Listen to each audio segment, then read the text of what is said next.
So the first question that Ereshefsky considers is, what are species ontologically? And he considers a number of answers. I'll just discuss 4 of these. One is to treat species as natural kinds. And this is a view that is sometimes called essentialism. So here are some of the features of this view. It's kind of traditional view. There's a bit of a danger that the view is expressed in an oversimplified and an implausible way. And later in the article, Ereshefsky does consider some recent defenses of essentialism that may be more nuanced. I'm just going to present the kind of really standard traditional way that carries so many problems that Ereshefsky is pretty confident in just rejecting it. But you might think about, ways that you might want to defend it despite Ereshefsky's criticisms. So here are some features of the view. All and only members of a kind have a common essence. A kind is just any group of things that are the same type of thing. Or are a thing of a certain type. So all and only members of a kind have a common essence, so that there's some thing, an essence, that's in every one of those entities that is part of that type or that kind. The essence of that kind, of a kind, is responsible for the traits typically associated with members of the kind. So if it's the essence of water to be wet and to tend downward, then this explains, this is associated with all cases of water. All cases of water will do that. And knowing a kind's essence helps us to explain and predict the properties typically associated with it. So that's part of why essentialism is thought to be a useful position to take in science or in philosophy, is because if you look for the essence of things, you ask about the essence of things, once you grasp their essence, once you know what their essence is, then that allows you to explain and predict what they do. So essentialism about species, or treating species as natural kinds, is just treating them as things that have essences in this way. So that the dogs have a certain essence, and their essence tells us about what they're likely to do. Okay, what are the traits that are typically associated with them? So there are some pretty big objections that can be made to this view. Here are 2. And one is that on the basis of modern evolutionary theory, we have very good reason to believe that it's rare for any trait to be universal within a species or unique to a species. So pretty much any trait you pick, it's either not going to be something that all members of a species have, or it's not going to be something that only members of a species have. So since traditional essentialism had said that kinds have essences which are unique to them and universal to them, then that's definitely not going to apply to species. And again, we have good science and good theory based on good science that tells us that that's unlikely to be the case for species.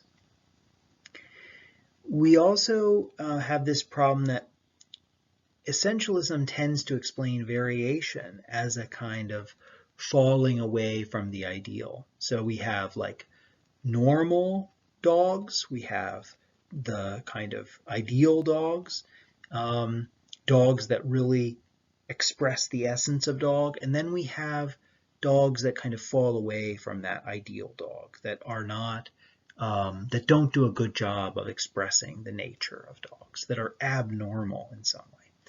That idea of there being a kind of natural way for things to be, and then like unnatural or abnormal ways for things to be, falling away from the middle of the curve in a way,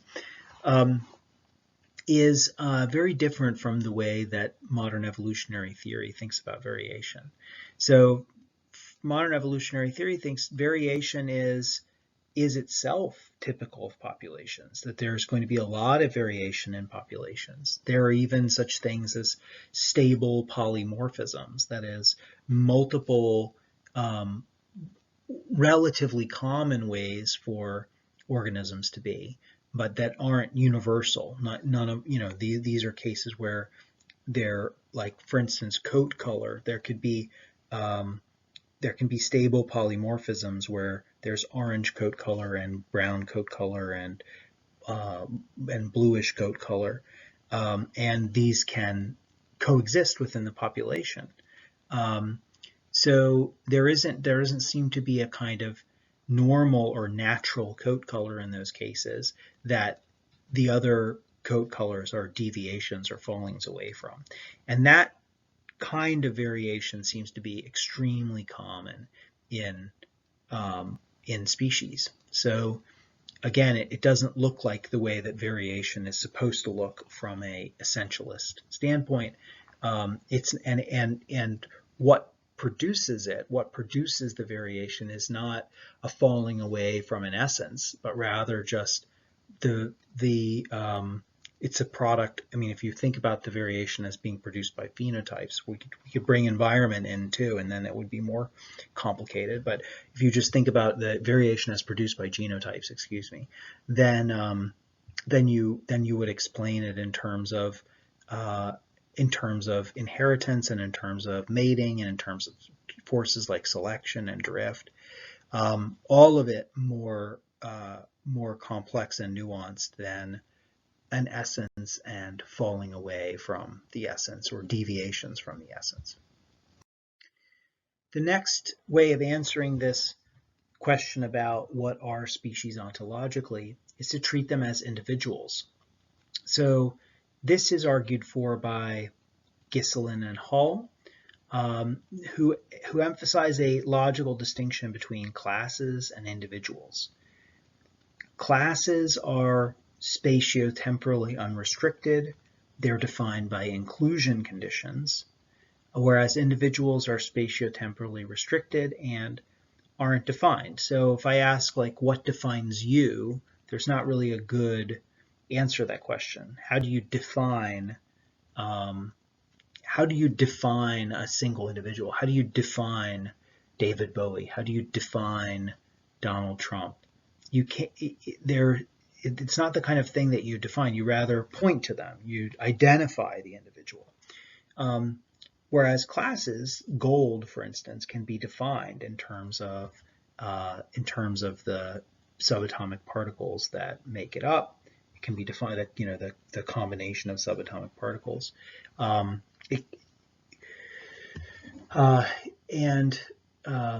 Likewise, water can be defined. So groups of things can be defined. Classes can be defined, but individuals cannot. America itself cannot be defined, but Americans can be defined because they're members of a class. So I'm not saying that I necessarily agree with this distinction. I'm just saying that this is the distinction made by Gieselin and Hall, who then go on to argue that species have traditionally been conceived of as classes, that people have thought a species is a kind of group and organisms fit into the group as members. But Hall and Gieselin argue we shouldn't think of species that way. We should think of them as historical individuals. They come into existence at a certain period of time, and they go out of existence at some period of time through extinction. And so they're actually a single spatiotemporally extended individual.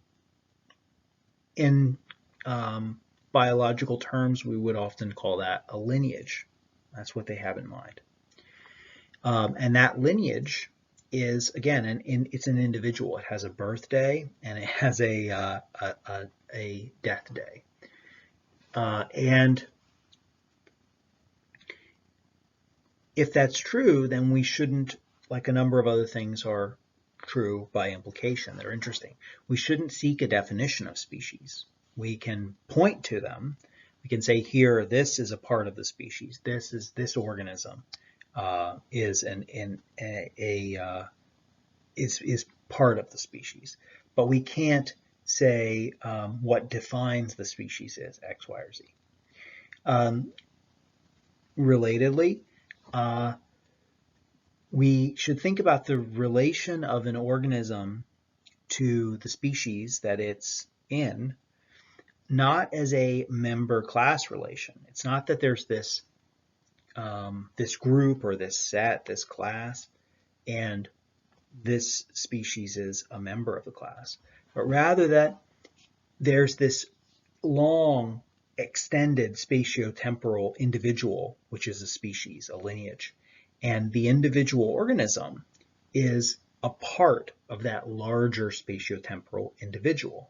So it's kind of like your thumb is a part of your body. In the same way, any individual organism, any individual dog, is a part of Canis lupus, not a member of a class, but rather a part of a whole. And another implication that this has is for human nature. Another option is that we can view species as sets, which means that we could treat them either as individuals or as kinds. So sets, the notion of a set is neutral between part of a whole or member of a class. And Kitcher's motivation for proposing this was to basically resolve the individual versus kinds debate in a pluralist way. And part of his reason for thinking that that pluralist option was right is he borrowed from Mayer's proximate ultimate distinction. And he thought that sometimes biologists think about groups of organisms in terms of their common features, common or distinct features. And when they do that, then they're thinking in the more proximate way. They're thinking of species as kinds. But other times they're more interested in evolutionary relations and evolutionary origins, and then they're thinking of species as lineages, which means they're thinking of them as historical individuals. So Ereshefsky makes an objection to this. He says, look, modern biology just treats species as lineages, not as kinds. So Kitcher must be wrong. I don't know how convincing that objection is to you. I'm not entirely sure about it. It might be worth mentioning, too, an argument from Roos in some papers earlier, from earlier than Kitcher's, actually. He makes this argument that if an organism with the genetics and physiology of a member of a particular species, for instance, a dog, were created entirely in a lab, we would probably classify it as a dog, right? It would be strange not to classify it as a dog simply because it hadn't been birthed from a dog. And so even though we don't have quite the science to be able to produce organisms whole cloth like this just yet, the kind of thought experiment, I think, does suggest that there's something potentially right about Kitcher's idea that at least sometimes we define species more as kinds than as lineages or individuals. And so if that's true, that would be a reason to favor Kitcher's view. Then finally, the homeostatic property cluster account emphasizes, it's trying to recover something of the traditional natural kind account of species, but it explains, there are really two differences. So one is it explains the similarities differently. Rather than explaining them as due to some essence that all members of a kind share, it rather says, look, there can be a variety of different factors that kind of combine to make members of the kind very similar to one another. And some of those factors can be external, they can be ecological, they can be relations between organisms, such as in interbreeding. But this total set of factors has a kind of homeostatic effect that it ends up producing similarity in organisms in this group. And so so that's where that similarity comes from. And the similarity itself is not total. So it's not that all members of the group or kind need to have any one feature in common. They just have a cluster of features in common. So they will tend to have one. They'll tend to have a number of a set of features that characterize the kind, but they won't have all of those features necessarily. And Ereshefsky considers a few objections, which I won't stop to consider here, but we can talk about in discussion if you like.